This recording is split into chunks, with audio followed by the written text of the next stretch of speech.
మరణం అంటే మరి ఏదో కాదు. ఈ శరీరం నుండి ఆత్మ విడిపోవటం.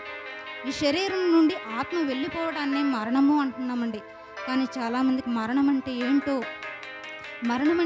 అని ఎంతో భయపడుతుంటారు మరణం విషయంలో. మరణం కోసం ఫలానా వ్యక్తి మరణించాడు అన్న వార్త వినడానికి కూడా భయపడిపోతుంటామండి. ఎందుకంటే మరణము అంటే మనిషికి భయం. భయమండి. మరణం గురించి ఎవరైనా మాట్లాడుతుంటే, అమ్మ ఆపండి, అవి మాట్లాడొద్దు, అలాంటి మాటలు మాట్లాడొద్దు మన నోటితోనే అని అంటారు. చిన్నపిల్లలు పలానా దగ్గర యాక్సిడెంట్ జరిగిందంటే, నాన్న అలా మాట్లాడొద్దు అంటే ఆ మాట వినడానికి కూడా ఇష్టపడరండి. ఎందుకంటే అమ్మో మనకు కూడా ఎక్కడ సంభవిస్తుందో అంటే ఏంటండి, అలా విన్నంత మాత్రానే మనకు మరణం వస్తుందా? లేదు ప్రియులారా.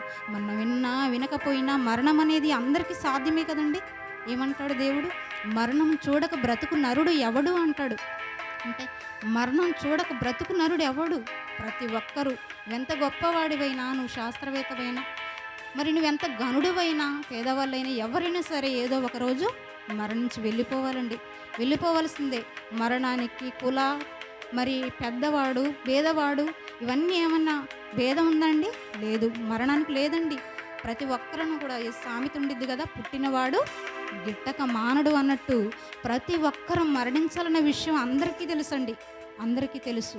అయినప్పటికీ మరణం గురించి వినాలంటే భయపడిపోతారు. అదేదో వినకూడనిది అన్నట్టుగా మనుషులు ఈరోజు మరణం గురించి అనేసరికి చెవులు మూసుకోవటం, అది వినకూడదు, అది అపచారం అన్నట్టుగా భావిస్తుంటారండి. కానీ తెలుసుకోవలసిన విషయాన్ని తెలుసుకోకుండా అపవాది వారి మనోనేత్రాలకి గుడ్డితనం కలిగించింది కదా. నిజంగా అసలు మనం తెలుసుకోవాల్సిన ముఖ్యమైన అంశం కదండి ఇది. మరణం గురించి మనం తెలుసుకోకపోతే మన జీవితం కన్ను మూస్తే అసలు ఏమైపోతుంది అన్న విషయాలు మనం తెలుసుకోకుండా నిజంగా ఆ విషయానికి మనం భయపడిపోతే ఇంకెప్పుడు తెలుసుకుంటామండి?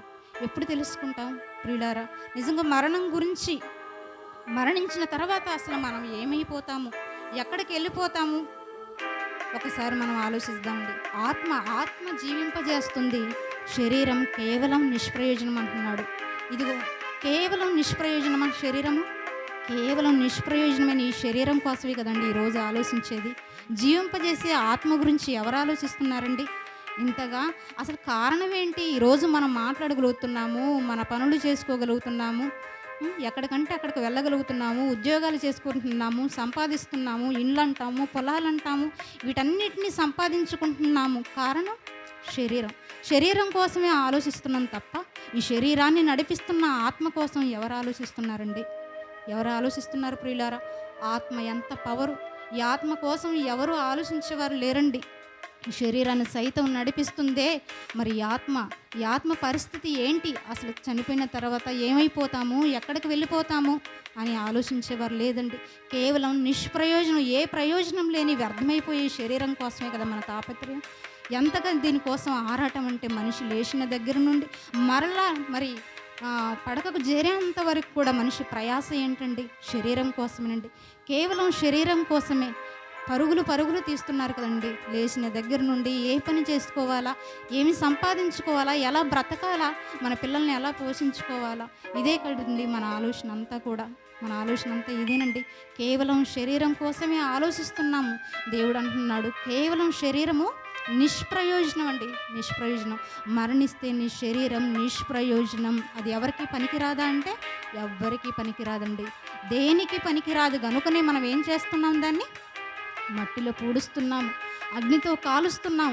పనికొస్తే మనం ఏది కూడా విడిచిపెట్టం కదండి, దేనిని విడిచిపెట్టం. అలాంటప్పుడు మరి ఇది నిష్ప్రయోజనం అంటున్నాడు కనుకనే, పనికి రాదు కనుకనే మనం దాన్ని పూడ్చివేస్తున్నాము. ఎంతసేపు ఉంచుకుంటామండి మరణించిన వారిని? ఏమండి, బ్రతికున్నప్పుడు నిజంగా బంధాలతోని మరి ఎన్నో వాళ్ళ ఆప్యాయతగా ఎన్నో మరి బంధాలతోని నా భార్య, భర్త, పిల్లలు అంటూ బంధాలతోని కలుపుకుంటున్న మనము మరణం అనే పేరుతో వెంటనే అసలు ఆ వ్యక్తిని మనం ఉంచుకోవటానికి ఇష్టపడతామా? ఇంట్లో ఇష్టపడవండి. వెంటనే తీసేయండి అని అంటామండి. వెంటనే తీసేయండి. ఏమండి, బ్రతుకున్నప్పుడేనా ఈ ఆప్యాయతలు? అవును. ఆత్మ ఉన్నంతసేపే మనం అవసరం ఎవరికైనా సరేనండి. ఇప్పుడు బ్రతుకున్నావు కనుకనే ఒకరి అవసరత మరొకరికి ఏర్పడుతుంది. కానీ నువ్వు మరణిస్తే నీ అవసరత ఎవరికి? ఎవరికీ ఉండదండి. ఆత్మ ఉండగానే నీవు అందరికీ అవసరము. భర్త భార్యకైనా, భార్య భర్తకైనా, పిల్లలకు తల్లిదండ్రులైనా ఎవ్వరైనా మరణించగానే అందరూ విడిచిపెట్టి వెళ్ళిపోవాల్సిందేనండి. బ్రతికుండగానే ఈ బంధాలు, బాంధవ్యాలు కన్ను మూసిన క్షణమే ఎవరికి ఎవరితో ఎవరు రారండి. అందుకే బ్రతికుండగానే మనము మన ఆత్మ గురించి పరిశీలన చేసుకోవాలి. అసలు చనిపోతే మనం ఏమైపోతామో అన్న ఆలోచన, మన ఆత్మ పరిశీలన మనకి ఎప్పుడు ప్రతి క్షణము ఉండాలండి. ఉండాలి. ఎందుకంటే మనల్ని బ్రతికింపజేస్తున్న ఆత్మ కోసం మనం ఆలోచించకపోతే నిష్ప్రయోజనమైన ఈ శరీరం కోసమేనా మనం ఆలోచించేది? నిజంగా అపవాది మనల్ని ఎలా చేసిందంటండి, కేవలం శరీరం కోసం మనం ఆలోచించి, శరీరం కోసమే కదండి ఈ లోకంలో ఈరోజు కోటి విద్యలు కూడా కూటి కోసం. ఎన్ని విద్యలు చేస్తేమి, ఎంత సంపాదిస్తేమి, ఎన్ని ఉద్యోగాలు చేసినా కేవలం దేనికి అనంటే ఈ పొట్ట కోసమే కదండి. కోటి విద్యలు కూడా ఎంత గొప్ప పదవిలో ఉన్నప్పటికీ దేనికంటే బ్రతకడానికే కదండి. ఈరోజు ఎన్నో టెక్నాలజీలు వచ్చినాయి, ఎంతో అభివృద్ధి చెందుతుంది దేశం, ప్రపంచం అంతా ఎన్నో మరి రకరకాలైన కొత్తవి ఎన్నో కనుక్కుంటున్నారండి. ప్రతిదీ ఎందుకు? కోట్లు పోసి నువ్వు ర్యాకెట్ అయినా, విమానం అయినా, గొప్ప గొప్ప అంతస్తుల్లో ఉన్న, మేడల్లో ఉన్న గనుడు బంగారము, ముత్యాలు ఏది చెప్పుకున్నప్పటికీ ఎంతవరకు అన్నప్పుడు ఇదిగో ఈ 60-70 సంవత్సరాలే కదండి. అది కూడా గ్యారంటీ లేదు మన జీవితంలో. ఎప్పుడు వెళ్ళిపోతామో మనకు తెలియదు. ఇంతకాలం కూడా దేవుని కృపచేత మనం బ్రతికి ఉన్నామండి. మనకంటే ముందుగా కాలం చేసిన వారు ఎంతోమంది ఉన్నారు కదా. మనం మాత్రమే ఎందుకు బ్రతికి ఉన్నాము? మనం ఏదో గొప్పవారం కాదు అండి. మనం ఏదో గొప్పవారమని బ్రతికించలేదు దేవుడు మనల్ని.